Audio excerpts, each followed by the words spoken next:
Ang ekonomiya ng China ay bumabagsak hindi sa pamamagitan ng isang biglaang pag-crash, ngunit sa pamamagitan ng mabagal, systemic suffocation. Sa ilalim ng harapan ng 5% na paglago ay namamalagi ang tumataas na utang at nakabaon na deflation. Ang mas malalim na panganib ay hindi ang agarang pagbagsak kundi isang matagal na pagwawalang kilos na parang zombie na nagkakalat ng mga panganib sa buong pandaigdigang ekonomiya. Noong huling bahagi ng 2024, inihayag ng China na lumago ang ekonomiya nito ng 5% para sa taon. Sa unang tingin, ito ay tila magandang balita. Ang pangalawang pinakamalaking ekonomiya sa mundo ay naging matatag at gumaganang makina sa hindi tiyak na mga panahon. Ngunit sa likod ng mga ulo ng balita, ang katotohanan ay ibang-iba. Ang mga dayuhang mamumuhunan ay humihila. Ang kawalan ng trabaho ng kabataan ay mabilis na tumataas. Ang malalaking kumpanya ng real estate ay bumagsak. At ang mga presyo, kapwa sa mga pabrika at sa mga tindahan, ay patuloy na bumababa. Habang ang double-digit na panahon ng paglago ay malayong lumipas, ang mga pinuno ng China ay pinanatili ang kanilang layunin na nakatakda sa isang 5% taunang rate ng paglago. Ang isang patas na bilang para sa laki ng ekonomiya ng China, ang 5% na paglago ay naging isang pampulitika na prioridad. Ngunit ang aktwal na aktibidad sa ekonomiya na nararamdaman ng mga tao sa mga tuntunin ng sahod, presyo, at kita sa negosyo ay nagsasabi ng ibang kwento. Ang karagdagang kawili-wiling tandaan ay noong 2024, ang nominal GDP ng China ay lumago lamang ng 4.2%, kumpara sa tunay na paglago ng GDP na 5%. Karaniwan, ang nominal na GDP ay lumalaki ng mas mabilis kaysa sa tunay na GDP dahil kabilang dito ang inflation. Dito, ang isang mas mababang nominal na GDP ay nagmumungkahi na ang mga presyo ay bumabagsak sa buong board, na nagpapahiwatig ng tinatawag na deflation, isang bagay na higit na kinatatakutan ng mga ekonomista kaysa sa inflation, dahil ito ay kumakatawan sa isang lubos na hindi gumagalaw na ekonomiya. Higit pa rito, tinatansya ng mga independenteng grupo tulad ng Rhodium Group na ang tunay na paglago ng China ay malamang na nasa pagitan ng 2.4% at 2.8%, na mas mababa kaysa sa opisyal na bilang. At iyon ay may makabuluhang suporta ng gobyerno sa likod ng mga eksena. Sa madaling salita, maaaring mukhang okay ang numero ng headline, ngunit ang ekonomiya sa ilalim ay bumagal at labis na nadidiin.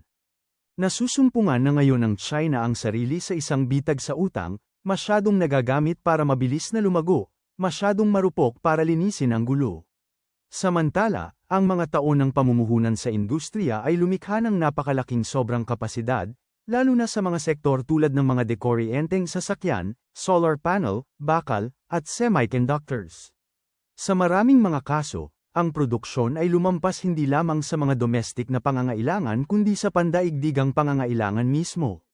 Patuloy na tumatakbo ang mga pabrika dahil ang pagsasara sa mga ito ay magreresulta sa pagbagsak ng mga fixed cost at mag-trigger ng mga tanggalan at mga isyong panlipunan.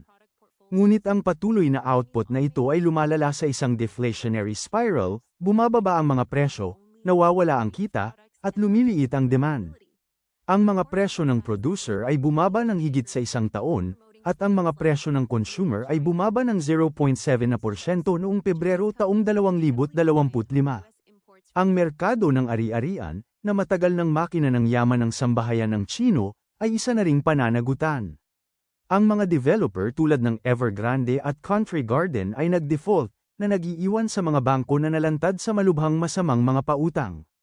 Ang konstruksyon ay bumagal ng husto.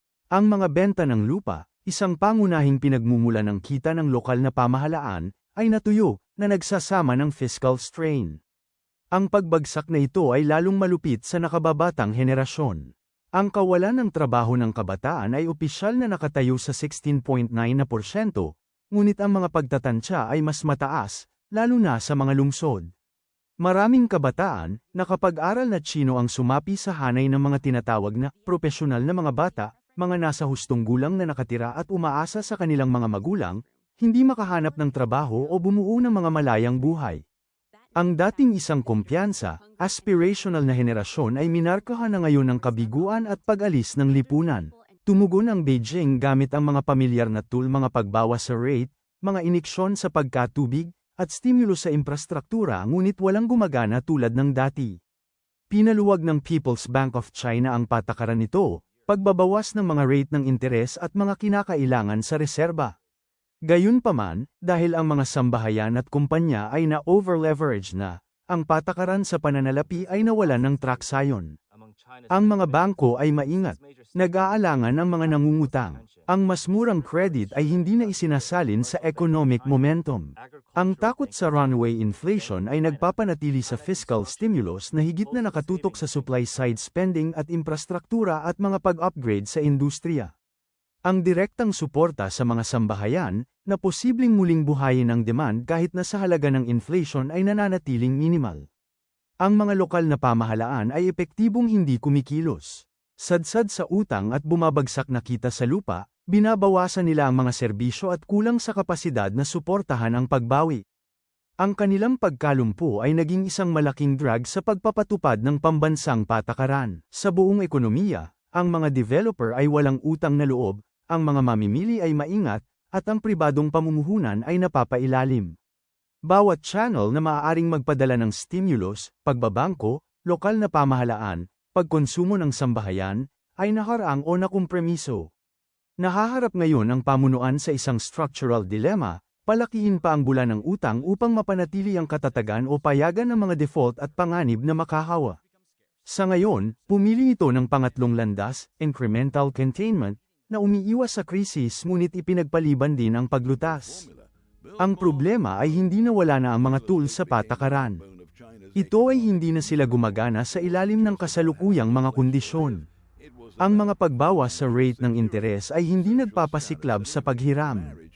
Ang paggasta sa infrastruktura ay hindi nakakataas sa pagkonsumo. Ang nananatili ay ang policy inertia at ang tahimik na normalisasyon ng stagnation.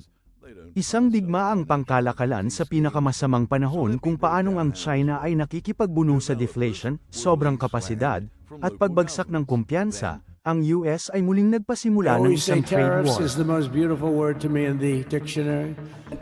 Foreign leaders have stolen our jobs, foreign cheaters have ransacked our factories. They do it to us and we do it to them.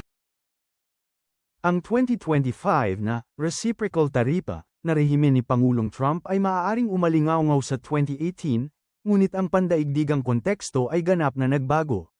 Noon, ang mga taripa ay nagdulot ng takot sa inflation.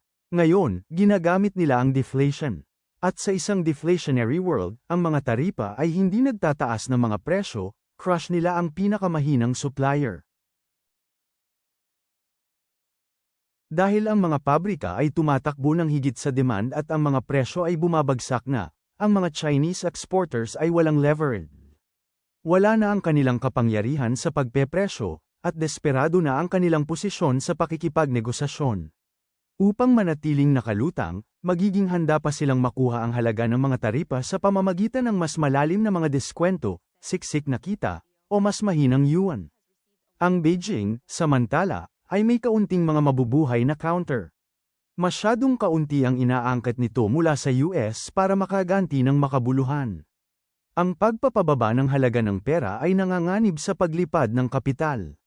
Ang mga nagbabantang pagbabawal sa pag-export, gaya ng mga rare earth at pharma inputs, ay lalong magpapabilis sa pandaigdigang sari-saring uri. Habang nagpapalabas pa rin sila ng lakas, tinatakpan nito ang isang lumiliit na toolbox.